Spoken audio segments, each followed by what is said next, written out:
Chapter 5 The Toil of Trace and Trail 30 days from the time it left Dawson, the saltwater mail, with Buck and his mates at the fore, arrived at Skagway. They were in a wretched state, worn out and worn down. Buck's 140 pounds had dwindled to 115.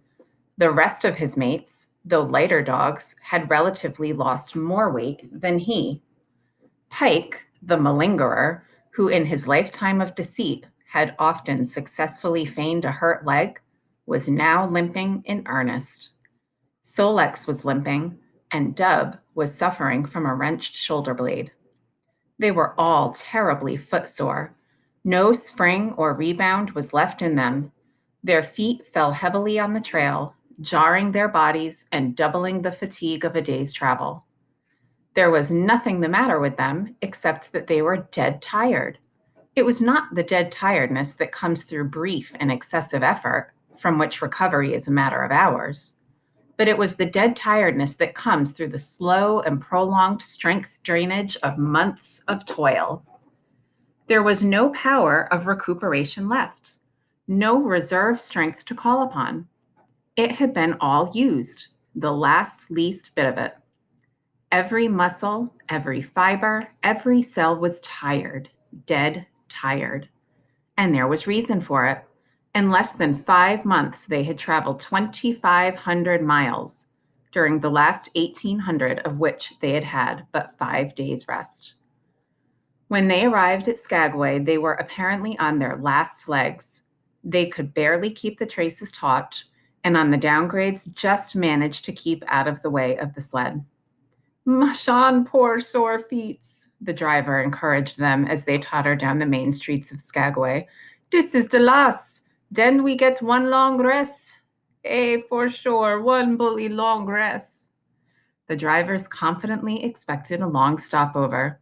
Themselves, they had covered 1,200 miles with 2 days' rest, and in the nature of reason and common justice, they deserved an interval of loafing. But so many were the men who had rushed into the Klondike, and so many were the sweethearts, wives, and kin that had not rushed in, that the congested mail was taking on alpine proportions. Also, there were official orders. Fresh batches of Hudson Bay dogs were to take the place of those worthless for the trail. The worthless ones were to be got rid of, and since dogs count for little against dollars, they were to be sold. 3 days passed, by which time Buck and his mates found out how really tired and weak they were. Then, on the morning of the 4th day, 2 men from the States came along and bought them, harness and all, for a song. The men addressed each other as Hal and Charles.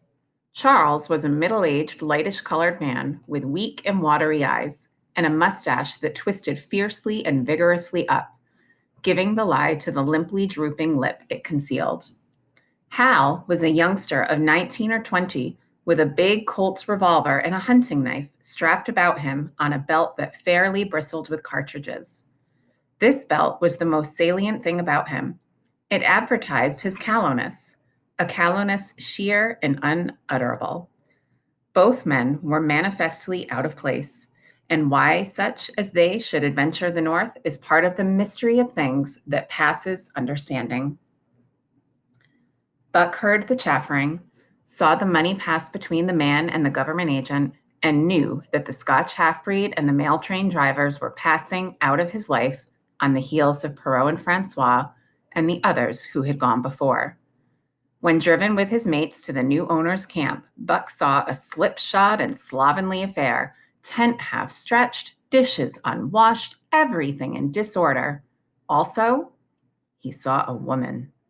Mercedes, the men called her. She was Charles's wife and Hal's sister, a nice family party. Buck watched them apprehensively as they proceeded to take down the tent and load the sled. There was a great deal of effort about their manner, but no businesslike method. The tent was rolled into an awkward bundle 3 times as large as it should have been. The tin dishes were packed away unwashed. Mercedes continually fluttered in the way of her men and kept an unbroken chattering of remonstrance and advice. When they put a clothes sack on the front of the sled, she suggested it should go on the back.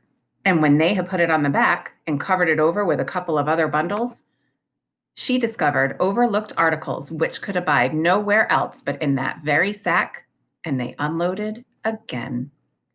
3 men from a neighboring tent came out and looked on, grinning and winking at one another. "You've got a right smart load as it is," said one of them. "And it's not me should tell you your business, but I wouldn't tote that tent along if I was you." "Undreamed of!" cried Mercedes, throwing up her hands in dainty dismay. "However in the world could I manage without a tent?" "It's springtime, and you won't get any more cold weather," the man replied. She shook her head decidedly, and Charles and Hal put the last odds and ends on top the mountainous load. "Think it'll ride?" one of the men asked. "Why shouldn't it?" Charles demanded rather shortly. "Oh, that's all right," the man hastened meekly to say. "I was just a-wonderin', that's all. It seemed a mite top-heavy." Charles turned his back and drew the lashings down as well as he could, which was not in the least well. "And of course the dogs can hike along all day with that contraption behind them," affirmed a second of the men. "Certainly," said Hal with freezing politeness, taking hold of the gee-pole with one hand and swinging his whip from the other. "Mush!" he shouted. "Mush on there!" The dogs sprang against the breastbands, strained hard for a few moments, then relaxed. They were unable to move the sled. "The lazy brutes, I'll show them," he cried, preparing to lash out at them with the whip. But Mercedes interfered, crying, "Oh, Hal, you mustn't," as she caught hold of the whip and wrenched it from him. "The poor dears. Now, you must promise you won't be harsh with them for the rest of the trip, or I won't go a step." "Precious lot you know about dogs," her brother sneered, "and I wish you'd leave me alone. They're lazy, I tell you, and you've got to whip them to get anything out of them. That's their way. You ask anyone. Ask one of those men." Mercedes looked at them imploringly, untold repugnance at the sight of pain written in her pretty face. "They're weak as water, if you want to know," came the reply from one of the men. "Plumb tuckered out. That's what's the matter. They need a rest." "Rest be blanked," said Hal, with his beardless lips. And Mercedes said, "Oh," in pain and sorrow at the oath. But she was a clannish creature and rushed at once to the defense of her brother. "Never mind that man," she said pointedly. "You are driving our dogs, and you do what you think is best with them." Again, Hal's whip fell upon the dogs. They drew themselves against the breastbands, dug their feet into the packed snow, got down low to it, and put forth all their strength. The sled held as though it were an anchor. After 2 efforts, they stood still, panting. The whip was whistling savagely, and once more Mercedes interfered. She dropped on her knees before Buck with tears in her eyes and put her arms around his neck. "You poor, poor dears," she cried sympathetically. "Why don't you pull hard? Then you wouldn't be whipped." Buck did not like her, but he was feeling too miserable to resist her, taking it as part of the day's miserable work. One of the onlookers, who had been clenching his teeth to suppress hot speech, now spoke up. "It's not that I care a whoop what becomes of you, but for the dog's sake, I just want to tell you, you can help them a mighty lot by breaking out that sled. The runners are frozen fast. Throw your weight against the gee-pole, right and left, and break it out." A third time the attempt was made, but this time, following the advice, Hal broke out the runners which had been frozen to the snow. The overloaded and unwieldy sled forged ahead, Buck and his mates struggling frantically under the rain of blows. 100 yards ahead, the path turned and sloped steeply into the main street. It would have required an experienced man to keep the top-heavy sled upright, and Hal was not such a man. As they swung on the turn, the sled went over, spilling half its load through the loose lashings. The dogs never stopped. The lightened sled bounded on its side behind them. They were angry because of the ill treatment they had received and the unjust load. Buck was raging. He broke into a run, the team following his lead. Hal cried, "Whoa, whoa!" but they gave no heed. He tripped and was pulled off his feet. The capsized sled ground over him, and the dogs dashed on up the street, adding to the gaiety of Skagway as they scattered the remainder of the outfit along its chief thoroughfare. Kind-hearted citizens caught the dogs and gathered up the scattered belongings.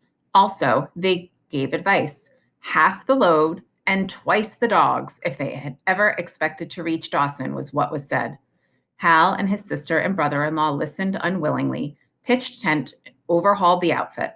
Canned goods were turned out that made men laugh, for canned goods on the long trail is a thing to dream about. Blankets for a hotel, quoth one of the men, who laughed and helped. Half as many is too much. Get rid of them. Throw away that tent. And all those dishes. Who's going to wash them anyway? Good Lord, do you think you're traveling on a Pullman? And so it went, the inexorable elimination of the superfluous. Mercedes cried when her clothes bags were dumped on the ground and article after article was thrown out. She cried in general, and she cried in particular over each discarded thing. She clasped hands about knees, rocking back and forth broken-heartedly. She averred she would not go an inch, not for a dozen Charleses. She appealed to everybody and to everything, finally wiping her eyes and proceeding to cast out even articles of apparel that were imperative necessities. And in her zeal, when she had finished with her own, she attacked the belongings of her men and went through them like a tornado. This accomplished, the outfit, though cut in half, was still a formidable bulk. Charles and Hal went out in the evening and bought 6 outside dogs. These, added to the 6 of the original team, Ann, Teak, and Kuna, the Huskies obtained at the Rink Rapids on the record trip, brought the team up to 14. But the outside dogs, though practically broken in since their landing, did not amount to much. 3 were short-haired pointers, 1 was a Newfoundland, and the other 2 were mongrels of indeterminate breed. They did not seem to know anything, these newcomers. Buck and his comrades looked upon them with disgust, and though he speedily taught them their places and what not to do, he could not teach them what to do. They did not take kindly to trace and trail. With the exception of the 2 mongrels, they were bewildered and spirit-broken by the strange, savage environment in which they found themselves and by the ill treatment they had received. The 2 mongrels were without spirit at all. Bones were the only things breakable about them. With the newcomers hopeless and forlorn, the old team worn out by 2,500 miles of continuous trail, the outlook was anything but bright. The 2 men, however, were quite cheerful, and they were proud too. They were doing the thing in style with 14 dogs. They had seen other sleds depart over the pass for Dawson or come in from Dawson, but never had they seen a sled with so many as 14 dogs. In the nature of Arctic travel, there was a reason why 14 dogs should not drag one sled. And that was because that one sled could not carry the food for 14 dogs. But Charles and Hal did not know this. They had worked the trip out with a pencil, so much to a dog, so many dogs, so many days, QED. Mercedes looked over their shoulders and nodded comprehensively. It was all so very simple. Late the next morning, Buck led the long team up the street. There was nothing lively about it, no snap or go in him and his fellows. They were starting dead weary. 4 times he had covered the distance between Saltwater and Dawson, and the knowledge that, jaded and tired, he was facing the same trail once more made him bitter. His heart was not in the work, nor was the heart of any dog. The outsides were timid and frightened, the insides without confidence in their masters. Buck felt vaguely that there was no depending upon these 2 men and the woman. They did not know how to do anything, and as the days went by, it became apparent that they could not learn. They were slack in all things, without order or discipline. It took them half the night to pitch a slovenly camp, and half the morning to break that camp and get the sled loaded and fashioned so slovenly that for the rest of the day they were occupied in stopping and rearranging the load. Some days they did not make 10 miles. On other days, they were unable to get started at all. And on no day did they succeed in making more than half the distance used by the men as a basis in their dog food computation. It was inevitable that they should go short on dog food, but they hastened it by overfeeding, bringing the day nearer when underfeeding would commence. The outside dogs, whose digestions had not been trained by chronic famine to make the most of little, had voracious appetites. And when, in addition to this, the worn-out huskies pulled weakly, Hal decided that the orthodox ration was too small. He doubled it. And, to cap it all, when Mercedes, with tears in her pretty eyes and a quaver in her throat, could not cajole him into giving the dogs still more, she stole from the fish sacks and fed them slyly. But it was not food that Buck and the Huskies needed, but rest. And though they were making poor time, the heavy load they dragged sapped their strength severely. Then came the underfeeding. Hal awoke one day to the fact that his dog food was half gone and the distance only quarter covered. Further, that for love or money, no additional dog food was to be obtained. So he cut down even the orthodox ration and tried to increase the day's travel. His sister and brother in law seconded him, but they were frustrated by their heavy outfit and their own incompetence. It was a simple matter to give the dogs less food, but it was impossible to make the dogs travel faster, while their own inability to get underway earlier in the morning prevented them from traveling longer hours.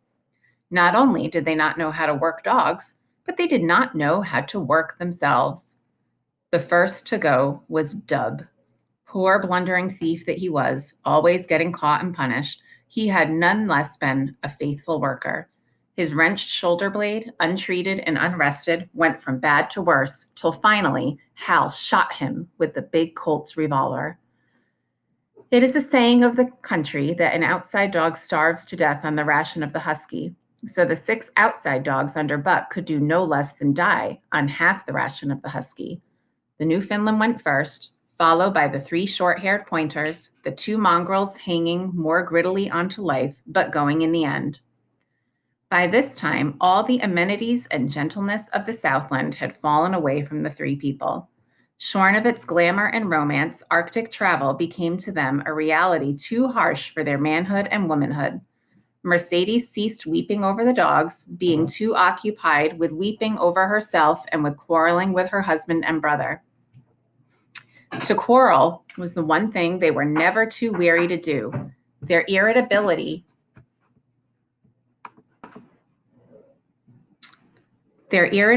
arose out of their misery, increased with it, doubled upon it, outdistanced it.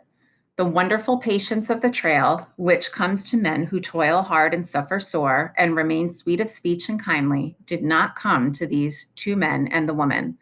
They had no inkling of such a patience. They were stiff and in pain. Their muscles ached, their bones ached, their very hearts ached. And because of this, they became sharp of speech, and hard words were first on their lips in the morning and last at night. Charles and Hal wrangled whenever Mercedes gave them a chance. It was the cherished belief that each of them did more than his share of the work, and neither forebode to speak this belief at every opportunity. Sometimes Mercedes sided with her husband, sometimes with her brother.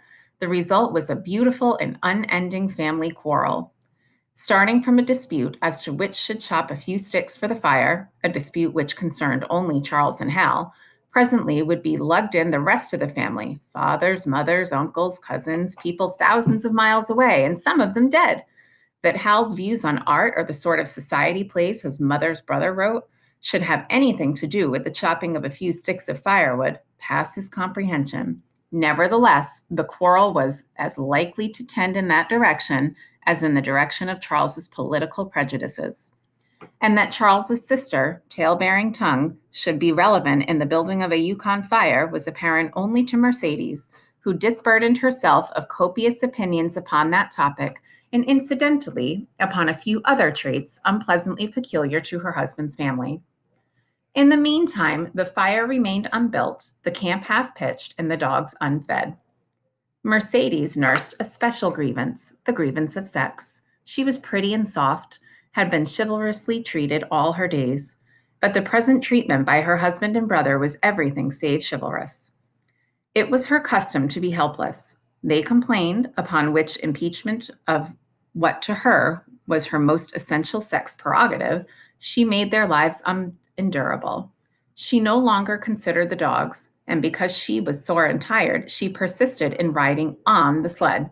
She was pretty and soft, but she weighed 120 pounds, a lusty last straw to the load dragged by the weak and starving animals. She rode for days till they fell in the traces and the sled stood still. Charles and Hal begged her to get off and walk, pleaded with her, entreated her, and while she wept and importuned heaven with a recital of their brutality. On one occasion, they took her off the sled by main strength. They never did it again. She let her legs go limp like a spoiled child and sat down on the trail. They went on their way, but she did not move. After they had traveled 3 miles, they unloaded the sled, came back for her, and by main strength put her on the sled again. In the excess of their own misery, they were callous to the suffering of the animals. Hal's theory, which he practiced on others, was that one must get hardened. He had started out preaching to his sister and brother in law. Failing there, he hammered it into the dogs with a club. At the 5 fingers, the dog food gave out, and a toothless old squaw offered to trade them a few pounds of frozen horsehide for the Colt's revolver that kept the big hunting knife company at Hal's hip. A poor substitute for food was this hide, just as it had been stripped from the starved horses of the cattlemen 6 months back.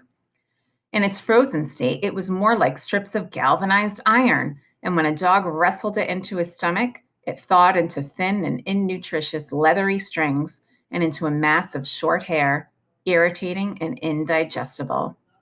And through it all, Buck staggered along at the head of the team as in a nightmare. He pulled when he could. When he could no longer pull, he fell down and remained down till blows from the whip or club drove him to his feet again. All the stiffness and gloss had gone out of his beautiful furry coat. The hair hung down, limp and draggled, or matted with dried blood where Hal's club had bruised him. His muscles had wasted away to knotty strings, and the flesh pads had disappeared so that each rib and every bone in his frame were outlined cleanly through the loose hide that was wrinkled in its folds of emptiness.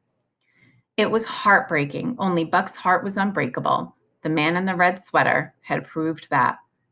As it was with Buck, so it was with his mates. They were perambulating skeletons. They were 7 altogether, including him. In their very great misery, they had become insensible to the bite of the lash or the bruise of the club. The pain of the beating was dull and distant, just as the things their eyes saw and their ears heard seemed dull and distant. They were not half living or quarter living, they were simply so many bags of bones in which sparks of life fluttered faintly. When a halt was made, they dropped down in the traces like dead dogs, and the spark dimmed and paled and seemed to go out. And when the club or whip fell upon them, the spark fluttered feebly up, and they tottered to their feet and staggered on. There came a day when Billy, the good-natured, fell and could not rise. Hal had traded off his revolver, so he took the axe and knocked Billy on the head as he lay in the traces, then cut the carcass out of the harness and dragged it to one side. Buck saw and his mates saw, and they knew that this thing was very close to them. On the next day, Kuna went, and but 5 of them remained. Joe, too far gone to be malignant, Pike, crippled and limping, only half conscious and not conscious enough longer to malinger, Solex, the one-eyed, still faithful to the toil of trace and trail, and mournful in that he had so little strength with which to pull. Teek, who had not traveled so far that winter, and who was now beaten more than the others because he was fresher, and Buck, still at the head of the team, but no longer enforcing discipline or striving to enforce it, blind with weakness half the time, and keeping the trail by the loom of it and by the dim feel of his feet. It was beautiful spring weather, but neither dogs nor humans were aware of it. Each day the sun rose earlier and set later. It was dawn by 3 in the morning, and the twilight lingered till 9 at night. The whole long day was a blaze of sunshine. The ghostly winter silence had given way to the great spring murmur of awakening life. The murmur arose from all the land, fraught with the joy of living. It came from the things that lived and moved again, things which had been as dead, and which had not moved during the long months of frost. The sap was rising in the pines, the willows and aspens were bursting out in young buds, shrubs and vines were putting on fresh garbs of green, crickets sang in the nights, and in the days all manner of creeping, crawling things rustled forth into the sun. Partridges and woodpeckers were booming and knocking in the forest. Squirrels were chattering, birds singing, and overhead honked the wildfowl driving up from the south in cunning wedges that split the air. From every hill and slope came the trickle of running water, the music of unseen fountains. All things were thawing, bending, snapping. The Yukon was straining to break loose the ice that bound it down. It ate away from beneath. The sun ate from above. Air holes formed, fissures sprang and spread apart, while thin sections of ice fell through bodily into the river. And amid all this bursting, rending, throbbing, awakening of life, under the blazing sun and through the soft, sighing breezes, like wayfarers to death, staggered the two men, the woman, and the huskies. With the dogs falling, Mercedes weeping and riding, Hal swearing innocuously, and Charles's eyes wistfully watering, they staggered into John Thornton's camp at the mouth of White River. When they halted, the dogs dropped down as though they had all been struck dead. Mercedes dried her eyes and looked at John Thornton. Charles sat down on a log to rest. He sat down very slowly and painstakingly, what of his great stiffness. Hal did the talking. John Thornton was whittling the last touches on an axe handle he had made from a stick of birch. He whittled and listened, gave monosyllabic replies, and when it was asked, terse advice. He knew the breed and gave his advice in the certainty that it would not be followed. They told us up above that the bottom was dropping out in the trail and that the best thing for us to do was to lay over, Hal said in response to Thornton's warning to take no more chances on the rotten ice. They told us we wouldn't make White River, and here we are. This last with a sneering ring of triumph in it. And they told you true, John Thornton answered. The bottom's likely to drop out at any moment. Only fools with the blind luck of fools could have made it. I tell you straight, I wouldn't risk my carcass on that ice for all the gold in Alaska. That's because you're not a fool, I suppose, said Hal. All the same, we'll go on to Dawson. He uncoiled his whip. Get up there, Buck. Hi, get up there. Mush on. Thornton went on whittling. It was idle, he knew, to get between a fool and his folly, while 2 or 3 fools more or less would not alter the scheme of things. But the team did not get up at the command. It had long since passed into the stage where blows were required to rouse it. The whip flashed out here and there on its merciless errands. John Thornton compressed his lips. Sol-leks was the first to crawl to his feet. Teek followed. Joe came next, yelping with pain. Pike made painful efforts. Twice he fell over. When half up, on the third attempt, managed to rise. Buck made no effort. He lay quietly where he had fallen. The lash bit into him again and again, but he neither whined nor struggled. Several times Thornton started, as though to speak, but changed his mind. A moisture came into his eyes, and as the whipping continued, he arose and walked irresolutely up and down. This was the first time Buck had failed, in itself a sufficient reason to drive Hal into a rage. He exchanged the whip for the customary club. Buck refused to move under the rain of heavier blows which now fell upon him. Like his mates, he was barely able to get up, but unlike them, he had made up his mind not to get up. He had a vague feeling of impending doom. This had been strong upon him when he pulled into the bank, and it had not departed from him. What of the thin and rotten ice he had felt under his feet all day? It seemed that he sensed disaster close at hand, out there ahead on the ice where his master was trying to drive him. He refused to stir. So greatly had he suffered, and so far gone was he that the blows did not hurt much. And as they continued to fall upon him, the spark of life within flickered and went down. It was nearly out. He felt strangely numb, as though from a great distance he was aware that he was being beaten. The last sensations of pain left him. He no longer felt anything, though very faintly he could hear the impact of the club upon his body. But it was no longer his body. It seemed so far away. And then suddenly, without warning, uttering a cry that was inarticulate and more like the cry of an animal, John Thornton sprang upon the man who wielded the club. Hal was hurled backward as though struck by a falling tree. Mercedes screamed. Charles looked on wistfully, wiped his watery eyes, but did not get up because of his stiffness. John Thornton stood over Buck, struggling to control himself, too convulsed with rage to speak. If you strike that dog again, I'll kill you, he at last managed to say in a choking voice. It's my dog, Hal replied, wiping the blood from his mouth as he came back. Get out of my way or I'll fix you. I'm going to Dawson.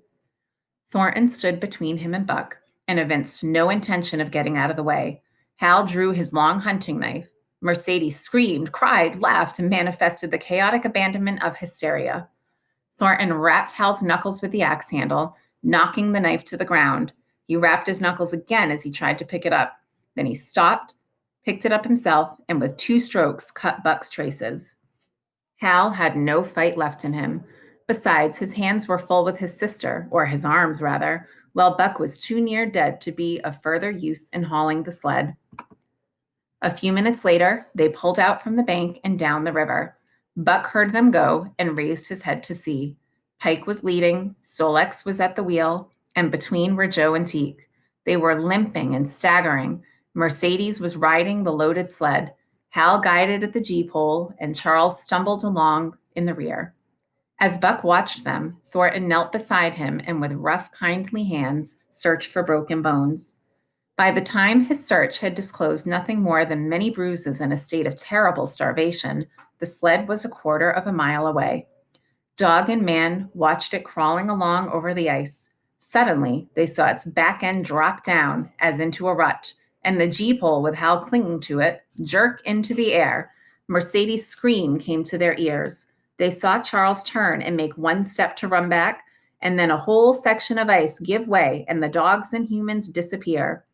A yawning hole was all that was to be seen. The bottom had dropped out of the trail. John Thornton and Buck looked at each other. "You poor devil," said John Thornton, and Buck licked his hand.